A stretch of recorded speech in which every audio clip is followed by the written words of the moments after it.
दोस्तों सीआरपीएफ के जवान खंडहर को चारों तरफ से घेर लेते हैं। कमांडेंट साहब जोर से चिल्ला के बोलते हैं कि हाफिज, तुम चारों तरफ से घिर चुके हो, अपने आप को कानून के हवाले कर दो। हाफिज बोलता है, मैं मरते मर जाऊंगा लेकिन झुकूंगा नहीं। तभी दोस्तों हाफिज के गुंडे सीआरपीएफ के ऊपर फायरिंग शुरू कर देते हैं। चारों तरफ गोलियों की दंदनाहट गूंजने लगती है। जब गोलियों की तड़तड़ाहट शांत होती है तो सीआरपीएफ के जवान अंदर घुसते हैं। चारों तरफ लाश ही लाश बिखरी पड़ी थी। बहुत सारा मात्रा में गोला बारूद और हथियार रखे हुए थे। तभी एक रोती कलपी सी आवाज़ आती है पत्थर के पीछे से, इस साहब मैं अपने आप को कानून के हवाले करता हूँ, गोली मत मारना। और हाफिज हाथ खड़ा करके बाहर निकलता है। कमांडेंट साहब बोलते हैं कि अभी तो बड़ी बड़ी बातें कर रहा था, मौत सामने देख मूत निकल गई। सीआरपीएफ हाफिज खान को गिरफ्तार करके कैंप लाती है। उसे कुर्सी में बांधकर उसकी पूछताछ शुरू होती है। कमांडेंट साहब पूछते हैं, इतना मात्रा में गोला बारूद और हथियार तुम अकेले बांग्लादेश से नहीं ला सकते, बता इस हिंदुस्तान में, इस बंगाल में तुम्हारा मददगार कौन है। हाफिज चुप रहता है। कमांडेंट साहब बोलते हैं कि आखिरी बार पूछ रहा हूँ, इतना वक्त नहीं हमारे पास। हाफिज बोलता है, जो करना है कर लो, मैं नहीं बता सकता। दोस्तों इसी के साथ वातावरण में धाई की आवाज़ गूंजती है और घुटना चटकने की आवाज़ आती है। यानी कि कमांडेंट साहब ने हाफिज के एक घुटने में गोली मार दी थी। हाफिज दर्द से चिल्लाता है, बिलबिलाता है। तभी कमांडेंट साहब पूछते हैं कि लास्ट पूछ रहा हूँ, बता दो इतना हथियार कहाँ से लाए। दोस्तों अभी हाफिज कुछ बोलने की कोशिश करता, इससे पहले ही दूसरी गोली चलती है और दूसरा घुटना भी टूट जाता है। उसके बाद जो होता है दोस्तों, बड़ा ही गजब, बड़ा ही विचित्र होता है। आइए दोस्तों इस सनसनीखेज कहानी को पूरा जानते हैं विस्तार से।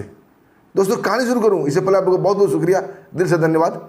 आप लोग काफ़ी मदद करते हैं दोस्तों। अपना प्यार और आशीर्वाद ऐसे ही बना रखिएगा। हम आपके दोस्त, आपके भाई हैं। दोस्तों इस कहानी की शुरुआत 1 महीना पहले से ही हो चुकी थी और बांग्लादेश का एक आतंकी संगठन जमात उल मुजाहिदीन का एक खतरनाक आतंकी हाफिज बंगाल जलाने के मंसूबे को लेकर बंगाल में दाखिल हो चुका था। और धीरे धीरे बंगाल में पाकिस्तान और बांग्लादेश का स्लीपर सेल जितने भी थे उन्हें एक्टिव करता है, उनसे संपर्क करता है, क्योंकि उसे बंगाल जलाने के लिए बहुत सारा मात्रा में गोला बारूद और हथियार चाहिए था। और एक टारगेट फिक्स करता है और वो टारगेट था आज के दिन, यानी कि बकरीद के दिन। लेकिन खुफिया विभाग को इसकी जानकारी लग जाती है, इसकी पनक लग जाती है और खुफिया विभाग बंगाल में काफ़ी अलर्ट हो जाते हैं। और इसी बीच बंगाल में इलेक्शन का माहौल आ जाता है, आचार संहिता लागू हो जाती है और हाफिज बचते बचाते छुप छुप कर अपने सारे सेल को एक्टिव कर रहा था।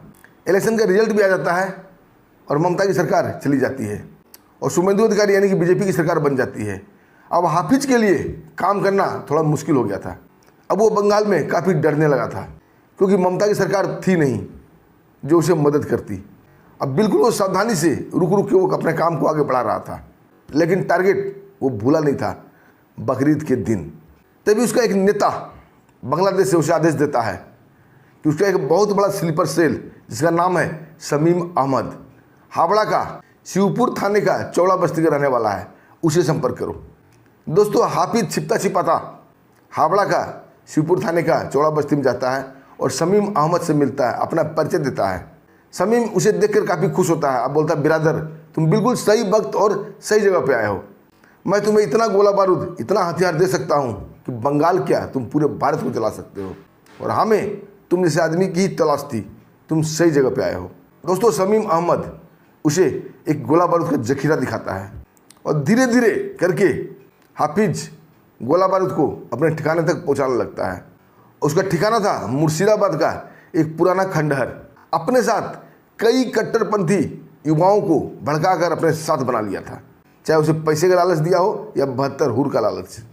एक आत्मघाती दस्ता तैयार कर चुका था वो, और गोला बारूद भी जाके खंडहर में रख चुका था।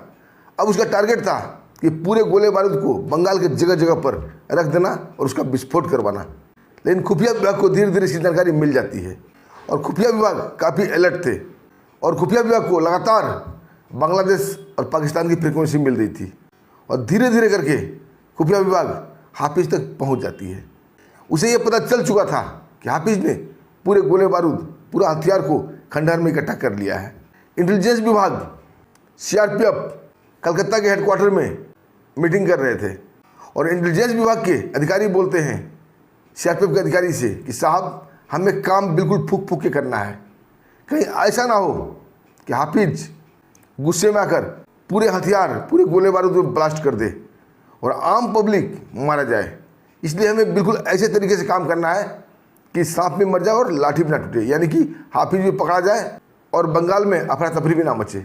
सीआरपीएफ कमांडर साहब बोलते हैं कि साहब आप चिंता मत करो, मैंने कई हाफिज को संभाले हैं, इसे भी संभाल लूँगा।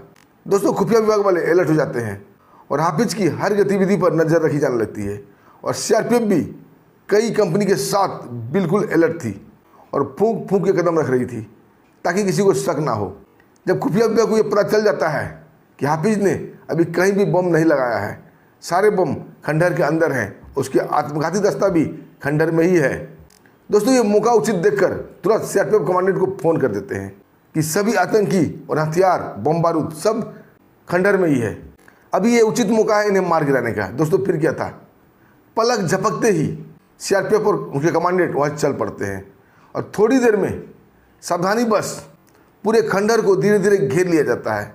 जब चारों तरफ घेराबंदी हो चुकी थी, एक परिंदा भी बाहर से अंदर और अंदर से बाहर नहीं जा सकता था, तब कमांडर साहब लाउड स्पीकर पर चिल्ला के बोलते हैं कि हाफिज, तुम्हारा खेल खत्म हो चुका, तुम्हारे काले कारनामे का पर्दाफाश हो चुका है, अपने आप को कानून के हवाले कर दो वरना बेमौत मारा जाएगा। दोस्तों, अंदर से हाफिज की हंसी की आवाज़ सुनाई पड़ती है और हाफिज बोलता है कि कमांडेंट, तुम बहुत देर से आए हो, अब बंगाल जलने की पूरी तैयारी हो चुकी है और सुबह तक तो बंगाल जल भी जाएगा।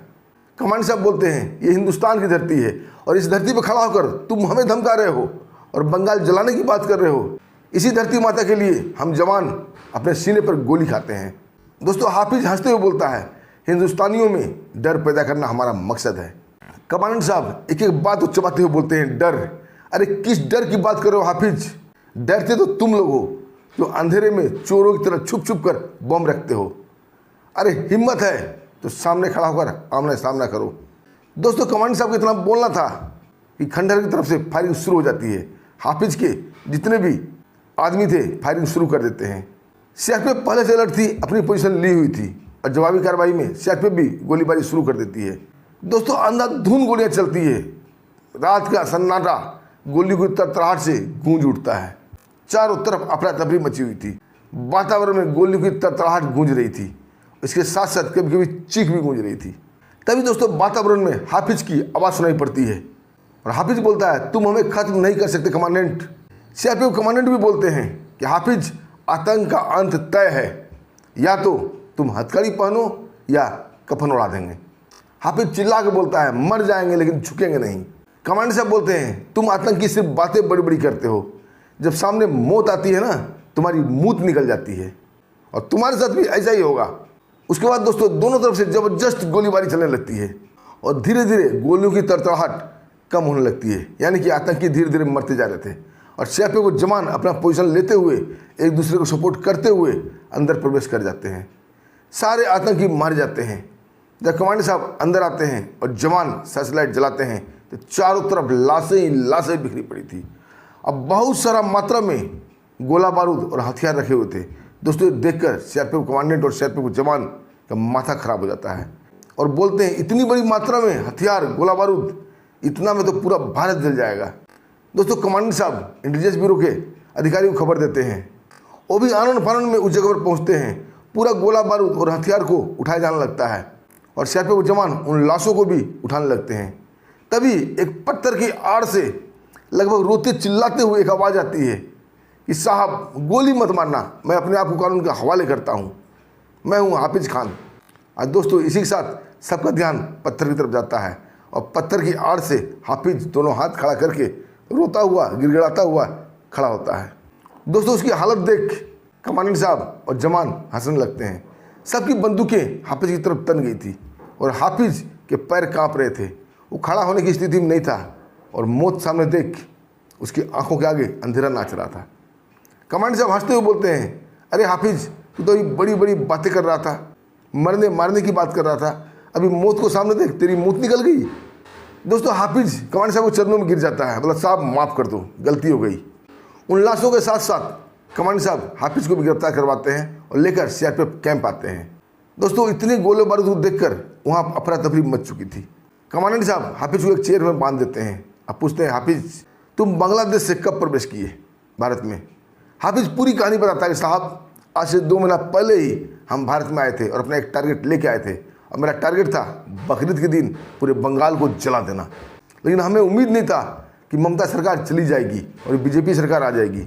अगर ममता बनर्जी की सरकार रहती तो हम कभी नहीं पकड़े जाते और हमारा टारगेट पूरा होता। कमांडर साहब बोलते ठीक है तुम्हारी बात, लेकिन तुम अकेले बांग्लादेश से इतना हथियार, इतना गोला बारूद लेकर नहीं आ सकते। इस बंगाल में तुम्हारी मदद कौन कर रहा है, उस स्लीपर सेल का नाम बताओ। दोस्तों हाफिज बिल्कुल चुप हो जाता है। दोस्तों कमांडर साहब पिस्टल उसकी तरफ तान देते हैं। अब बोलते हैं हाफिज उस स्लीपर सेल, उस गद्दार का नाम बता दो जो तुम्हारी मदद कर रहा है। हाफिज बोलता है तुम्हें जो करना है कर लो कमांडेंट, और वो चुप हो जाता है। दोस्तों इसके साथ ही वातावरण में एक धाड़ की आवाज़ गूंजती है और इसी के साथ हड्डी टूटने की आवाज़ आती है और इसी के साथ हाफिज की चीख वातावरण में बुलंद होती है। कमांडर साहब ने उसके एक घुटने में गोली मार दिया था और पिस्टल को फूंक मारते हुए बोलते हैं कि हाफिज वक्त हमारे पास बिल्कुल कम है, या तो नाम बताओ नहीं तो तुम्हारा दूसरा घुटना भी तोड़ देंगे। दोस्तों हाफिज अपने आप को तैयार कर रहा था, चीख रहा था, चिल्ला रहा था, और इसी के साथ फिर से वातावरण में धाएँ गूंजती है और हाफिज का दूसरा घुटना भी टूट जाता है। कुर्सी समेत हाफिज पीछे की तरफ उलट जाता है, चीखने चिल्लाने बिलबिलाने लगता है। अब बोलता है कमांडर साहब मुझे जान से मत मारना, मुझे जिंदा रहना है, मुझे मौत से बहुत डर लगता है, अल्लाह के लिए हमें बख्श दो, मैं उसका नाम बताता हूँ। और कमांडर साहब उसके पास जाते हैं। अब बोलता है वो हावड़ा का शिवहर थाने का चौड़ा बस्ती का रहने वाला शमीम अहमद है, जो कि टीएमसी का एक नेता है और ममता बनर्जी का काफ़ी करीबी है। पूरा गोला बारूद, पूरा हथियार उसने ही दिया है। दोस्तों जब सब कुछ पूछ लेते कमांडर साहब और बोलते हैं तुम्हारे से लोग का जिंदा रहने का कोई अधिकार नहीं है, तुम जिंदा रहोगे फिर खूनी खेल खोलोगे, आज बंगाल तो कहीं और, तुम किसी न किसी को कैसे न कैसे भारत में दर्द देने की कोशिश करोगे। दोस्तों हाफिज खान दर्द से बिलबिला रहा था। कमांडर साहब बोलते हैं हाफिज याद करो ये दर्द उस दर्द का तो कुछ भी नहीं है जो दर्द तुम बंगाल को देना चाहते थे। और इसी के साथ कमांडर साहब हाफिज को गोली मार देते हैं। दोस्तों फिर से सीआरपीएफ और इंटेलिजेंस ब्यूरो की मीटिंग होने लगती है। अब टारगेट था शमीम अहमद। दोस्तों जब उसका पूरा इतिहास उखाड़ा जाता है तो पता चलता है शमीम अहमद वही शमीम अहमद है जो बीजेपी नेताओं पर कई बार हमला कर चुका है, दुर्गा पूजा जुलूस पर कई बार हमला कर चुका है, बीजेपी नेता के घर पर जाकर फायरिंग कर चुका है, बम विस्फोट कर चुका है। यानी कि बमबाज शमीम अहमद है, जो कि 14 मई को इसके घर में पुलिस ने रेड डाला था और इसके घर में एक तहखाना मिला था और तहखाने के अंदर आलीशान कमरा था, उसके अंदर सोने तक का पलंग भी था जो कि पूरा सोना का बना हुआ था, एक से एक महंगे सामान था। दोस्तों ये देखकर सीआरपीएफ और इंटेलिजेंस ब्यूरो का माथा ठनकता है। अब बोलते हैं ये शमीम अहमद के घर तो पुलिस छापा मार चुकी है, लेकिन हमें इतना भरोसा नहीं था कि ये वही गद्दार है जो बांग्लादेशियों को मदद कर रहा है। दोस्तों फिर से प्लानिंग होती है हावड़ा के चौरा बस्ती में रेड डालने का और सीआरपीएफ तुरंत एक्शन मोड में आती है और हावड़ा का चौड़ा बस्ती में शमीम अहमद का घर को घेर लिया जाता है। और इस ऑपरेशन में पुलिस भी इस बार साथ थी, क्योंकि बंगाल पुलिस ने पहले उसके घर पर रेड मारा था, लेकिन बंगाल पुलिस शमीम अहमद को गिरफ्तार नहीं की।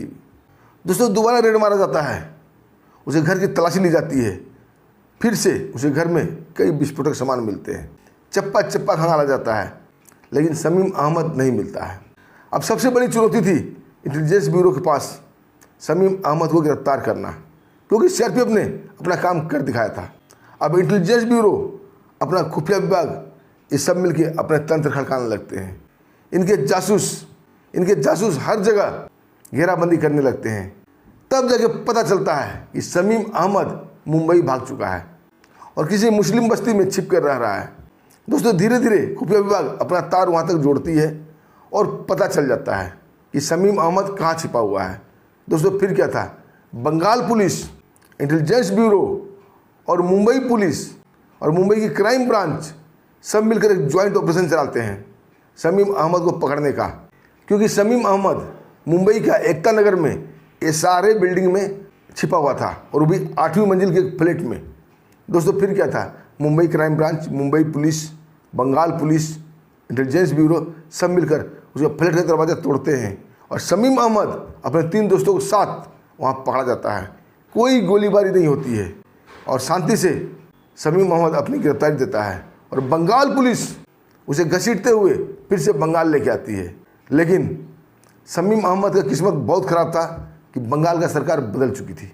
अब ममता बानो की सरकार नहीं थी जो उसके ऊपर ट्रायल चलता, केस चलता, कोर्ट के चक्कर लगते और शमीम अहमद जेल में रहकर हराम की रोटियां तोड़ता और जेल के अंदर उसे सारे सुख सुविधा मिलते दमादों वाली।